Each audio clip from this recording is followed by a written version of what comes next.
Jung's most dangerous discovery wasn't about empathy alone.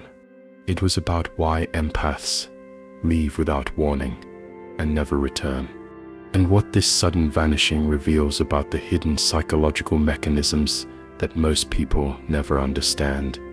In his research on psychological types, Jung documented what I call empathic departure syndrome, a disturbing pattern where highly sensitive individuals with dominant introverted intuition would endure toxic relationships for months, even years.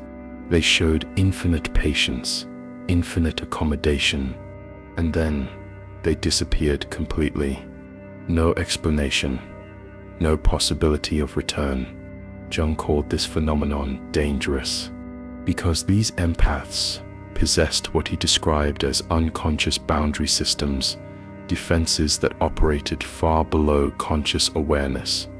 Their intuition detected relationship toxicity and manipulation long before their conscious mind could process it. This created what Jung termed a silent psychological emergency, building pressure until sudden departure became inevitable. What disturbed Jung most was the finality. These weren't set, temporary withdrawals, not dramatic exits meant to grab attention. These empaths would vanish into silence and never return, leaving behind bewildered partners, friends, and family who genuinely believed everything was fine. Today, I'll reveal Jung's chilling insights about why empaths leave without warning and why he believed this wasn't cruelty or abandonment. It was something else, something far more unsettling, what I call unconscious self-rescue, the psyche's emergency intervention when conscious boundaries have completely failed. Jung's breakthrough came through one patient, a person with extraordinary sensitivity to others' emotional states. They endured criticism, manipulation, and endless demands for months. But in their dreams, warning signs appeared: drowning in muddy water, being trapped in burning buildings, carrying impossibly heavy stones. And then, without trigger, without fight, without confrontation, they vanished. Total silence, no explanation, no gradual withdrawal. Jung was baffled. This contradicted everything he knew about human behavior. When he dug deeper, he discovered the truth. The unconscious had been tracking the toxicity for 6 months before the departure. The nervous system registered the abuse, while the conscious mind rationalized it away. The sudden disappearance wasn't incest impulsive. It was psychic emergency surgery. Jung wrote, "The unconscious intervened when consciousness failed to protect the individual from psychological annihilation." This case reveals something terrifying, that some people possess internal warning systems so advanced they can predict relationship collapse months in advance, while their conscious mind remains blind. And this wasn't set isolated.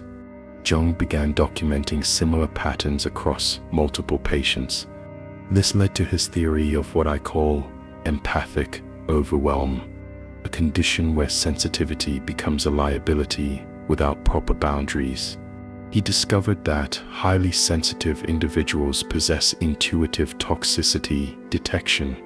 Their intuition continuously scans for manipulation, inconsistencies, and subtle red flags far beneath conscious awareness.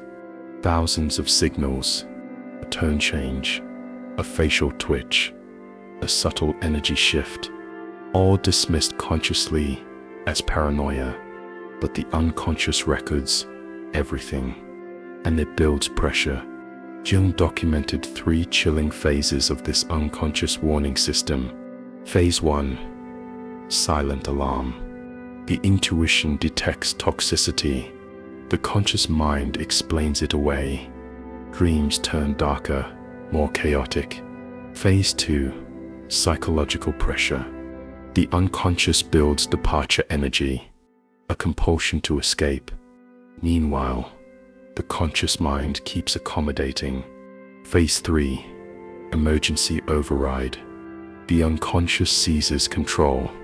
Survival protocols activate. Sudden departure becomes non-negotiable, a psychological last resort to prevent collapse. This explained why departures seemed so sudden, because outwardly, the empath looked calm, giving, even affectionate, until the very last moment. Jung identified a sinister psychological trap. When intuition detected danger, instead of setting boundaries, empaths often increased accommodation. He called it inverse boundary response. The more threatened they felt unconsciously, the more giving they became consciously. This created the illusion of perfect security. The toxic partner believed everything was fine. Meanwhile, the empath's inner foundation crumbled in silence. Jung documented cases where loved ones were completely blindsided, because in the weeks before vanishing, the empath had been more attentive than ever. The cruel irony: their compassion became their prison. Their empathy fed the very behavior that destroyed them. And when they left, explanations were almost impossible. How do you describe invisible psychological damage to someone who never noticed it? When attempts to explain only led to gaslighting, distortion, manipulation, silence became the only weapon left.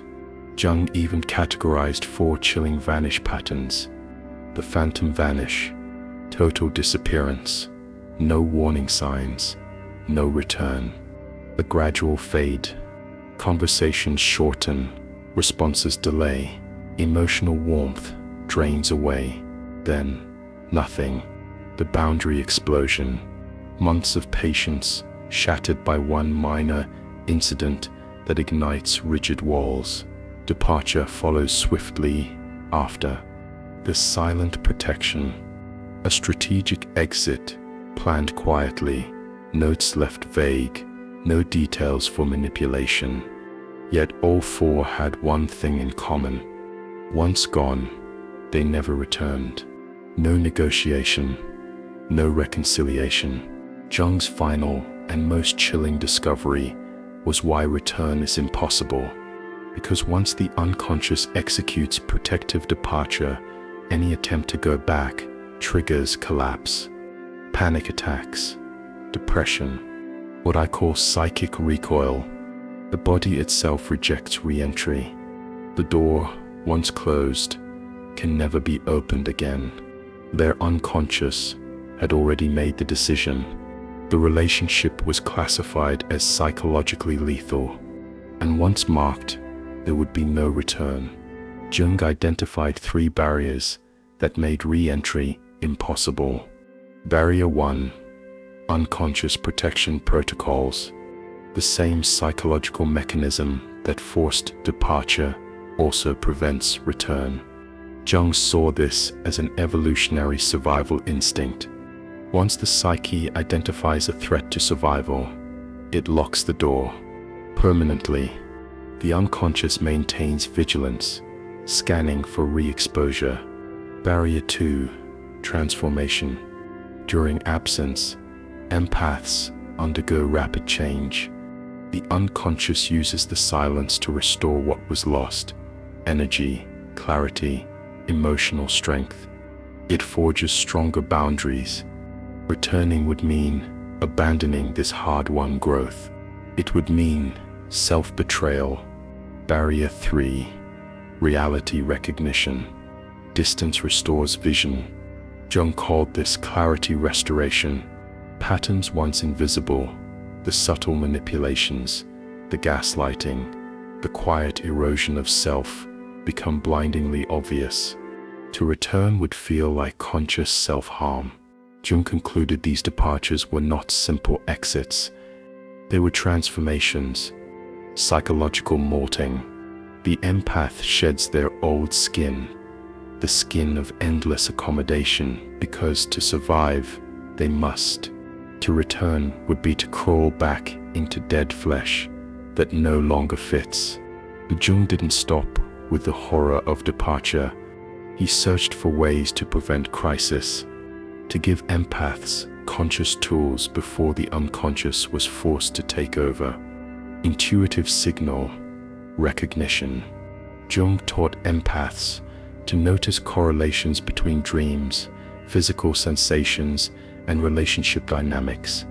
If anxiety spikes, if exhaustion deepens, if dreams grow chaotic around certain people, the unconscious is sending warnings. Do not dismiss them. Document them. Track the pattern. Boundary testing protocols. Don't wait for collapse. Set one small limit. Watch the response. Healthy people respect boundaries. Toxic people break them. The test itself reveals the truth. Energy tracking systems. Jung urged empaths to monitor their vitality before and after interactions. If specific people leave you drained, even when the surface feels pleasant, the body is speaking. That drain is evidence of hidden toxicity. Communication frameworks. Boundaries are not negotiations. They are not requests for permission. They are statements of intention. I need more space. Period. No long explanation. No opening for manipulation. Departure decision criteria. Jung established red lines. Repeated boundary violations after clear communication. Escalating manipulation when limits are expressed. Refusal to acknowledge harm. Attempts to weaponize the empath's own sensitivity. When these lines are crossed, departure is no longer optional, it is survival. Jung even analyzed historical figures through this lens. Virginia Woolf, a soul drowning in empathic overwhelm. Her letters reveal the endless absorption of others' emotions, while her own needs dissolved. Her tragic departure from life itself became the extreme end of what happens when protective boundaries never take root. Maya Angelou. Her autobiographies reveal repeated sudden departures from toxic environments. Jung would have seen her famous warning, when someone shows you who they are, believe them the first time, as the wisdom of integrated intuition. Trust the unconscious, do not wait for proof. Carl Rogers, the master of empathy, but never without armor. He maintained strict boundaries in his therapeutic practice. Rogers understood, empathy without limits destroys both healer and healed. His success came from conscious management, not unconscious collapse. Eleanor Roosevelt, once the accommodating wife, later the independent force, her transformation proved empathy could be channeled into justice, leadership, and strength without self-destruction. The pattern was clear to Jung. The successful empaths learned to trust their intuitive warnings and act consciously. The others remained trapped in accommodation until collapse, until sudden departure, or until breakdown. Jung Su's final message was stark. Empaths do not need less sensitivity.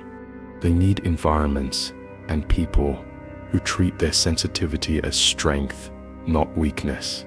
And there are signals. Safe people respect no without argument. They manage their own emotions instead of outsourcing them to you. They accept empathy without exploitation. Anything less is lethal. And then there are the rare ones, the ones Jung called reciprocal souls. They practice reciprocal consideration, a chilling contrast to predators, always aware of how their behavior affects others. This is what Jung named the mutual empathy principle. Healthy relationships demand it. Both people carry each other's emotional well-being. Without it, one-sided labor becomes a silent poison. Accommodation turns into addiction, and departure becomes inevitable. Jung offered community strategies for empaths seeking refuge.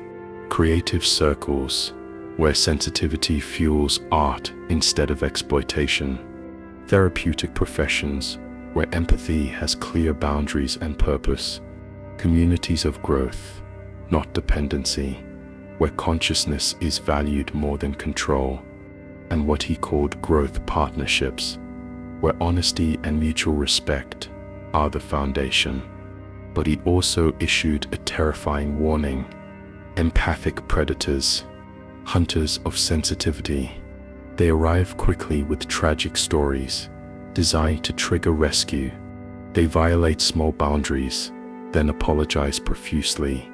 They shower with praise, then cut with subtle criticism. They burn with anger when limits are set, and always they feed on accommodation. Jung insisted, empaths must see accommodation addiction as clearly as any drug. It feeds the ego set's need to feel needed, but it destroys real connection. He mapped the development stages of those who escape. Stage 1, the recognition crisis, triggered by brutal loss. The realization, accommodation never prevented abandonment. It only enabled mistreatment.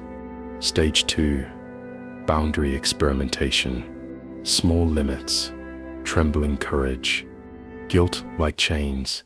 But the discovery comes: healthy people respect boundaries. Toxic ones reveal themselves instantly. Stage 3, intuitive integration, trusting the unconscious, learning to tell the difference between mere anxiety and true warnings, listening to whispers before they become screams. Stage 4, conscious choice, sensitivity becomes deliberate, emotional investments made with wisdom, not compulsion. Stage 5, empathic mastery, the final integration. Sensitivity becomes a gift, shared selectively. They can love deeply without being devoured. These empaths rarely vanish suddenly, because they see, they act early, they choose consciously. And if you have learned to listen before you collapse, say aloud, I honor the whispers, so I never have to hear the screams. But traps remain. The overcorrection trap, swinging from endless giving to frozen withdrawal. The guilt spiral.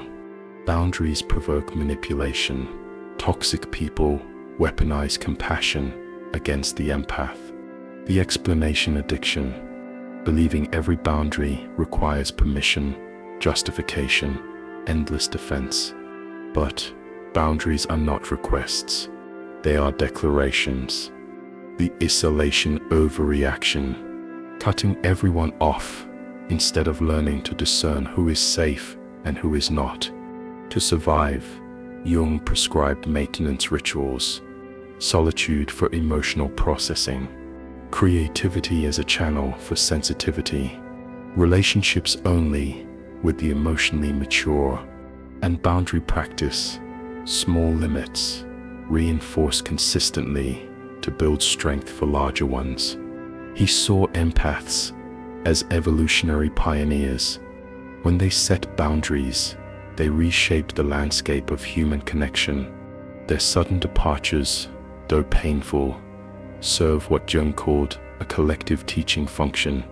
Absence becomes education.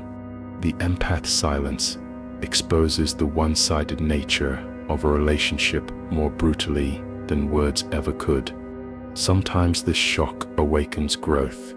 Sometimes it exposes parasites. Both are revelations. Jung envisioned a cultural transformation led by integrated empaths, empathy exemplars, living proof that sensitivity is not weakness, that deep care does not require self-destruction, that love without boundaries is not love at all. Children watching learn it too, that self-respect and tenderness can coexist, that sensitivity can be strength. Jung believed this is humanity's emotional evolution. A tipping point where empathy is no longer exploited, but honored, where empaths stand as bridges between the old world of unconscious sacrifice and the new world of conscious respect.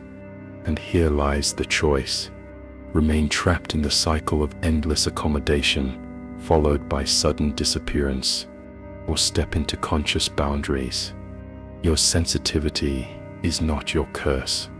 It is your superpower, but only if you learn how to wield it. Jung showed that the same psychology that makes you vulnerable also makes you capable of extraordinary love, if protected.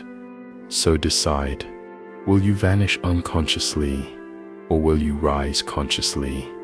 If you have ever left without warning and never returned, claim it now. I choose conscious boundaries, because your journey is not just about personal survival. It is a blueprint, a living map toward a higher form of connection, not just for you, but for everyone watching. And with that, Jung would say, the door is open, but not for everyone, only for those who respect the threshold.